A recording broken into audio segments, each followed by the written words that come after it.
Hi everyone, welcome back to my YouTube channel love for all. Myself Ashima Agarwal. तो आपको याद होगा कि हमने लास्ट वीडियो में एक डॉक्ट्राइन किया था जो कि हमारे सीपीसी कोड में था। That was the doctrine of res sub judice, जिसको हम स्टे ऑफ सूट्स भी कहते थे। अब हम करेंगे एक और डॉक्ट्राइन जो ये भी सीपीसी कोड में ही है, और सीपीसी कोड के सेक्शन 11 में इस डॉक्ट्राइन के बारे में मैंशनड है। That is the doctrine of res judicata. इसका मतलब होता है बार ऑन सूट्स। ठीक है, सूट का मतलब क्या होता है? कोर्ट में हमने कोई केस फाइल किया, तो ये डॉक्ट्राइन उन सब केसेस पे, उन सब सूट्स पे एप्लीकेबल होता है जिनके डिसीजंस कोर्ट ऑलरेडी ले चुकी है। जिन केसेस का डिसीजन ऑलरेडी कोर्ट ले चुकी है ना, उन सब पे ये वाला डॉक्ट्राइन एप्लीकेबल होता है। तो इसका मतलब क्या है? It means the bar on the repetition of litigation on the same cases. अब लिटिगेशन का मतलब क्या होता है? Practice of settling the disputes in the court of law. जो हमारे केसेस हैं उनमें जो भी है, दो पार्टीज होती है, प्लेंटिफ और डिफेंडेंट। तो कोर्ट में जो केसेस हैं उनको सॉल्व करना, और जो भी डिफेंडेंट पार्टी है, जो भी रॉन्ग डूअर है, उनको उसको पनिशमेंट देना। ठीक है, तो बार का मतलब क्या है? लिमिट लगा दी, एक रोक लगा दी कि अगर कोई केस का डिसीजन ऑलरेडी ऑलरेडी लिया जा चुका है तो उस केस को हम कितनी बार और फाइल कर सकते हैं, या फाइल कर भी सकते हैं कि नहीं। ठीक है, it is a pragmatic principle. Pragmatic का मतलब बहुत ही फैक्ट टू फैक्ट प्रिंसिपल है, बहुत ही सही प्रिंसिपल है, जो प्रोवाइड करता है कि एक लिमिट होनी चाहिए या एक एंड होना चाहिए on the practice of settling the disputes on the same issue.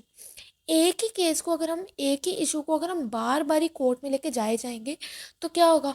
Court का भी टाइम वेस्ट होगा, बिकॉज जो डिसीजन लिया जाएगा कोर्ट में वो तो अकॉर्डिंग टू द लॉ ही लिया जाएगा, सही के पक्ष में डिसीजन लिया जाएगा। ठीक है, तो ये था हमारा बार ऑन सूट्स का basic meaning. Bar on suits means res judicata, कि एक लिमिट लगा दी कि हम एक केस को कितनी बारी फाइल कर सकते हैं कोर्ट में फॉर सेटलिंग द डिस्प्यूट्स। ठीक है, तो एक यहाँ पे हमारा एक केस हुआ था, that was the SB temple versus V Charyulu. इस केस में क्या कंक्लूड किया गया था कि देखो, जब केस फाइल करते हैं तो दो पार्टीज होती है, एक होती है हमारी प्लेंटिफ और एक होती है डिफेंडेंट। ठीक है, अब हमें नहीं पता कि कौन सी पार्टी सही है और कौन सी पार्टी गलत है। वो तो जब कोर्ट में केस फाइल किया जाता है, जब सारी हियरिंग्स होती है, उसके बाद कोर्ट एक कंक्लूजन तक पहुंचता है और पता चलता उसके बाद कंक्लूजन से ही कि कौन सी पार्टी गलत थी और कौन सी पार्टी सही थी। तो जो गलत पार्टी होती है उसको पनिशमेंट दी जाती है। तो इसमें वही कहा कि जो पार्टी गलत है उसको एक केस की पनिशमेंट एक बार ही मिल जाएगी। एक ही केस के ऊपर जो रॉन्ग डूअर है उसको बार बार हम पनिश नहीं कर सकते। फॉर एग्जाम्पल, कोर्ट में केस फाइल किया गया, दो पार्टीज थी, ए और बी। बी रॉन्ग डूअर थी और ए जो थी वो सही पार्टी थी। बी को अपने उस गलत काम की एक बारी सज़ा मिल गई, तो उसी एक सेम केस के लिए उसको बार बारी हम सज़ा नहीं दे सकते, हम उसको बार बारी पनिशमेंट नहीं दे सकते। ठीक है, तो ये बहुत इंपॉर्टेंट पॉइंट है इस डॉक्ट्राइन के अंदर, that no one shall be twice vexed for the same issues. और ये कौन से केस में हुआ था? SB temple versus V Charyulu. ठीक है, इसको याद रखना बहुत इंपॉर्टेंट है, बहुत ज़्यादा फ्री के नंबर मिलते हैं इस केस का। अगर आपको नेम ही याद रह जाए तो मोर देन इनफ है। ठीक है, ये था बार ऑन सूट्स की हमने बेसिक इंट्रो पढ़ी कि बार ऑन सूट्स होता क्या है।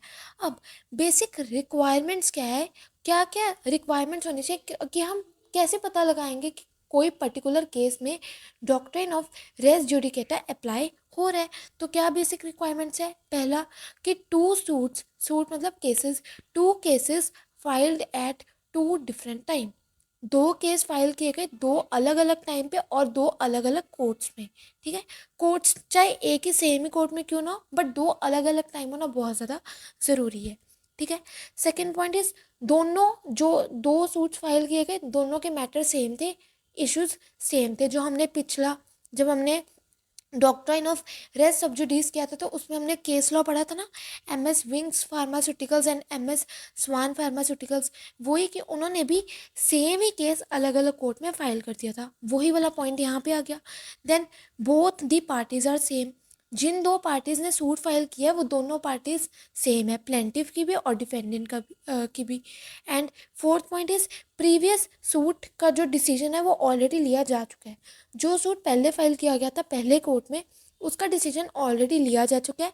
और जिस कोर्ट में पिछले वाला सूट फाइल किया गया था वो एक कॉम्पिटेंट कोर्ट था। ठीक है, तो जहाँ पे ये सब चीज़ें देखने को मिलती हैं वहाँ पे हम मान के चलेंगे कि doctrine of res judicata apply होगा।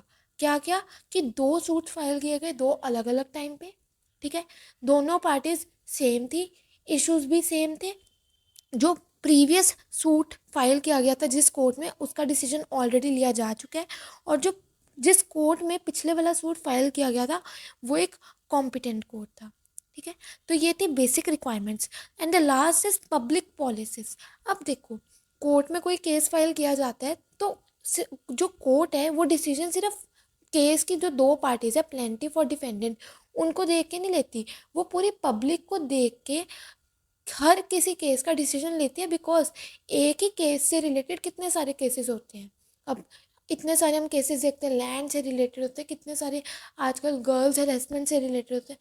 तो कोर्ट क्या करती है, डिसीजन पब्लिक को देख के लेती है कि इस किस पर्टिकुलर केस से रिलेटेड आगे जाके भी कोई अगर इसी तरह का केस होता है, ठीक है, इसी तरह का अगर कोई केस होता है तो वही डिसीजन सुना दिया जाए जो पिछले केस में लिया गया था। ठीक है, तो पब्लिक पॉलिसीज में क्या कहा कि there must be an end to litigation. Litigation मतलब वही कि practice of settling the disputes in the court of law, मतलब एक एंड होना चाहिए। अब एंड से हम कैसे लगा सकते हैं, जैसे इंडिया में 3 लेवल्स है कोर्ट के। लो लेवल मतलब कि district court, high court and supreme court. अगर मुझे लो लो डिस्ट्रिक्ट कोर्ट का डिसीजन नहीं सही लगता तो मैं हाई कोर्ट में जा सकती हूँ। हाई कोर्ट का भी नहीं सही लगता तो मैं सुप्रीम कोर्ट में जा सकती हूँ। सुप्रीम कोर्ट का डिसीजन जो है वो एंड डिसीजन है, उसके बाद मेरे पास और कोई लेवल नहीं है। जो डिसीजन सुप्रीम कोर्ट ने ले लिया वो ही फाइनल डिसीजन है। तो इसका मतलब ये कि there must be an end to litigation. तो हमारे इंडिया में केसेस में एंड ऑन द लिटिगेशन कौन सी पावर आती है, सुप्रीम कोर्ट की आती है। ठीक है, second point is parties shall not be harassed for the same matters.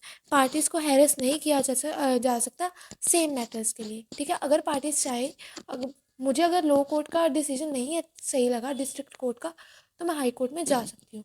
और अगर हाई कोर्ट का भी नहीं सही लगता तो मैं सुप्रीम कोर्ट में भी जा सकती हूँ। मुझे इस मामले में कोई रोक नहीं सकता।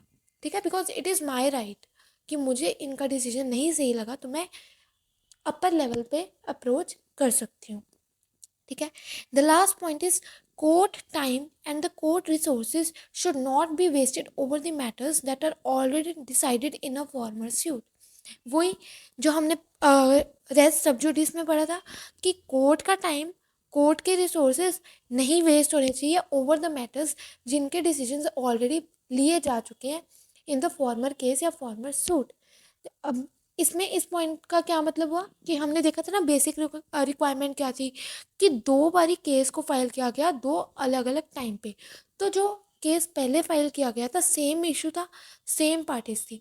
जो डिसीजन उस वाले केस में ले लिया गया, उस वाली हियरिंग में ले लिया गया, वो ही डिसीजन माना जाएगा। बिकॉज क्यों, क्योंकि पार्टीज भी सेम है, मैटर भी सेम है, इसलिए। ठीक है, बस फ़र्क क्या है कि कोर्ट अलग है और इससे क्या होगा, कोर्ट का टाइम वेस्ट होगा। प्लस जो हमने रेस सब जुडिस में भी पढ़ा था कि अगर सेम केसेस को, सेम इश्यूज को अगर हम 2 अलग अलग कोर्ट्स में करेंगे फाइल तो उससे क्या होगा, डिस्प्यूट्स भी अक्कर होते हैं बिटवीन द कोर्ट्स, कन्फ्लिक्ट्स भी होते हैं बिकॉज डिसीजन अलग अलग भी हो सकता है, इसलिए।